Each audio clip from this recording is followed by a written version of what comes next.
Hello বন্ধু, আমার তো একটা ঝামেলা হয়ে গেছে। আমি ওই সাইকেল থেকে ওই ভিতরে গেলাম, এসে দেখি আমার সাইকেলের হ্যান্ডেল নেই। এখন কি করবো কত? उठाइए ना उठाइए ना। মুখছে। হ্যাঁ বল, কি হয়েছে?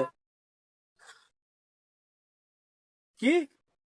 ও আচ্ছা, বিষয়টা আমি বুঝতে পারছি। তুই একটা কাজ কর, তুই ঘুরে বয়, ঘুরে বসলেই দেখবি পেয়ে গেছিস। আচ্ছা বন্ধু, ঠিক আছে, আসছে, আমি দেখতেছি।